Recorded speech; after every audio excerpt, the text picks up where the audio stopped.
Morning student. Today we are going to continue with the chapter agriculture. Yesterday we have read about the food crops. Today we are going to start with the non-food crops like rubber, fiber crops, etc. Rubber, it is an equatorial crop, but under special condition it is also grown in tropical and subtropical areas. It requires moist and humid climate with rainfall of more than 200 centimeter and temperature of about 25 degrees centigrade.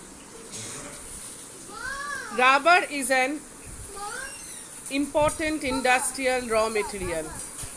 It is mainly grown in Kerala, Tamil Nadu, Karnataka, Andaman and Nicobar Island and Garo Hills of Meghalaya. Now we will going to read about the fiber crops. Fiber crops examples are cotton, jute, hemp and natural silk. The first three are derived from the crops grown in the soil, and the later, that is silk, is obtained from cocoons of the silkworms fed on green leaves, especially mulberry. Rearing of silkworms for the production of silk fiber is known as sericulture. So, what is sericulture? It is the production of silk fiber. Now we'll read cotton as a fiber crop. India is believed to be the original home of the cotton plant. Cotton is one of the main raw materials for cotton textile industry. In 2015, India was second largest producer of cotton after China.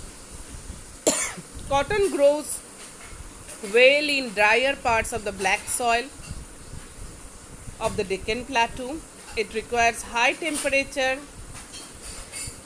light rainfall or irrigation, 210 days of frost-free and with a bright sunshine for its growth. It is a kharif crop and requires 6 to 8 months to mature. Major cotton producing states are Maharashtra, Gujarat, Madhya Pradesh, Karnataka, Andhra Pradesh, Telangana, Tamil Nadu, Punjab, Haryana and Uttar Pradesh. Now we will read about the jute as a fiber crop. It is known as a golden fiber. It grows well on well-drained fertile soil in the floodplains where soils are renewed every year. High temperature is required during the time of growth. West Bengal, Bihar, Assam, Odisha and Meghalaya are the major jute producing states. It is used in making gunny bags, mats, ropes, yarn, carpets and other artifacts.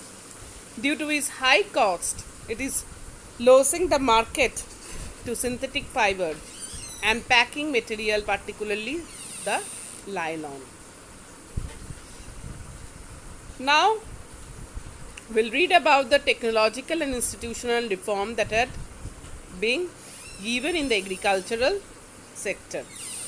It was mentioned in the previous pages that agriculture has been practiced in India for thousands of years. It is an age-old activity. Sustained use of land without compatible techno-institutional changes have hindered the space of agricultural development.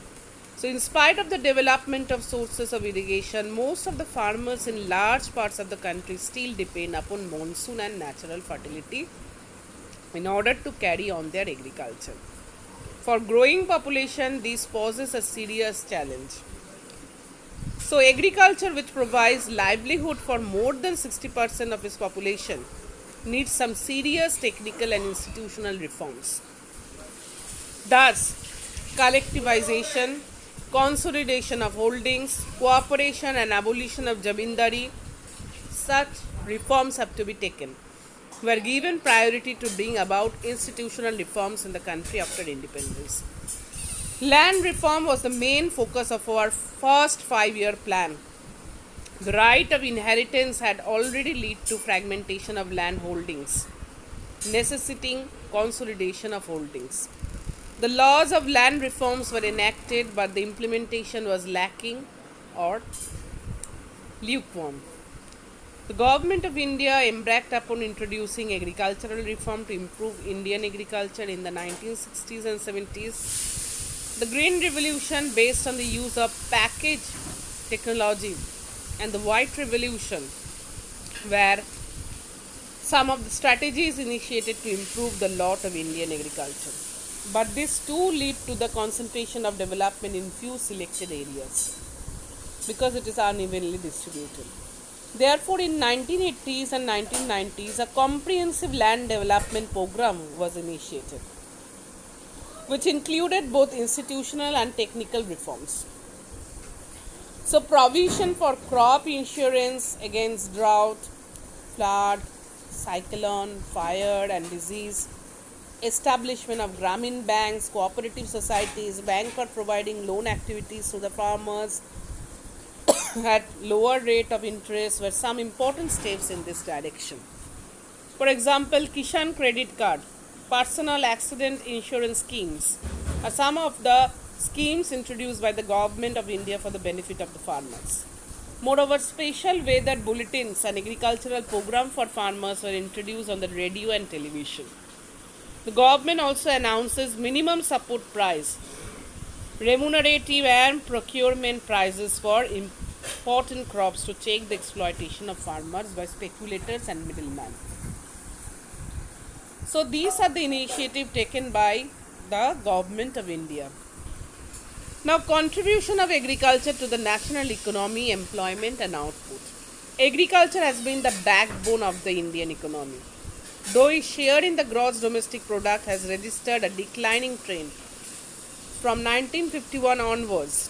In 2010 to 11, about 52% of the total workforce was employed by the farm sector, which makes more than half of the Indian population dependent on agriculture for their sustenance.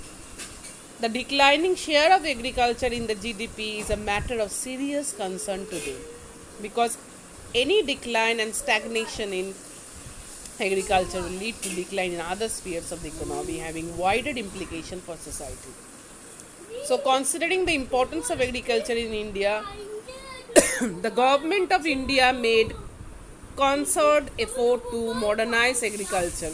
Establishment of Indian Council of Agricultural Research, Agricultural University, veterinary services and animal breeding centers, horticultural development, research and development in the field of meteorology and weather forecast were given priority for improving Indian agriculture.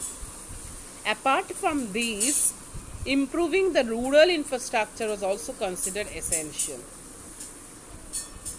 So, it is the initiative taken by the government for improving the lot of agriculture. Now, impact of globalization on agriculture. Globalization is not a new phenomenon, and it was there at the time of colonization also.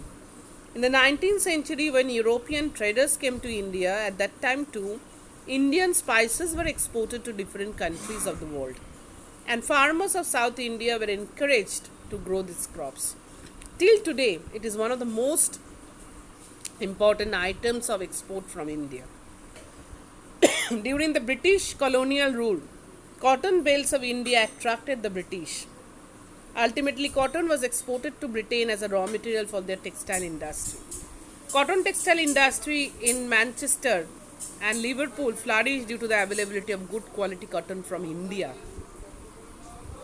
The Champaran movement, which started in 1970 in Bihar, this was started because farmers of that region were forced to grow indigo on their land because it was necessary for the textile industries which were located in Britain. They were unable to grow food grains to sustain their families. So, under globalization, particularly after 1990, the farmer in India have been exposed to new challenges. Despite being an important producer of rice, cotton, rubber, tea, coffee, jute, spices, our agricultural products are not able to compete with the developed countries of the world because of the highly subsidized agriculture in those countries. So today, Indian agriculture finds itself at the crossroad. To make agriculture successful, and profitable, proper thrust should be given to the improvement of the condition of marginal and small farmers. The Green Revolution promised such thing.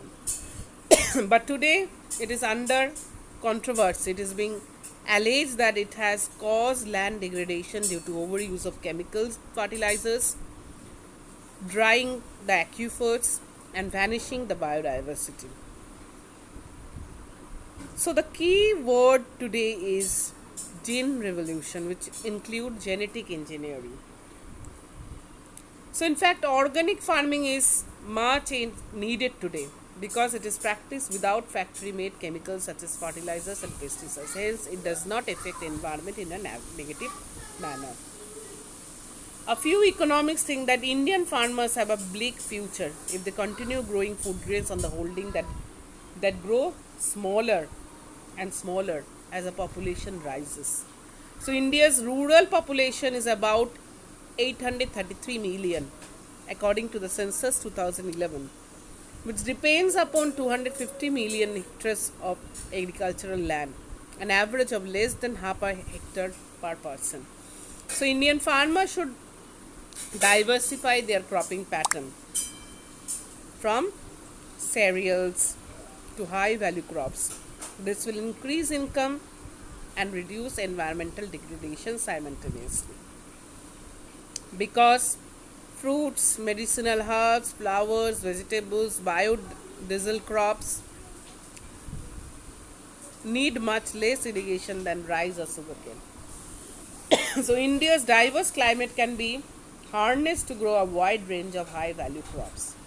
So we have read the various food crops and non-food crops, about the institutional reforms and governmental reforms regarding the agriculture, then globalization and the Indian agriculture we have read. So we have completed this chapter. Thanking you, student. Tomorrow you will be provided with some notes through Versum app. Goodbye.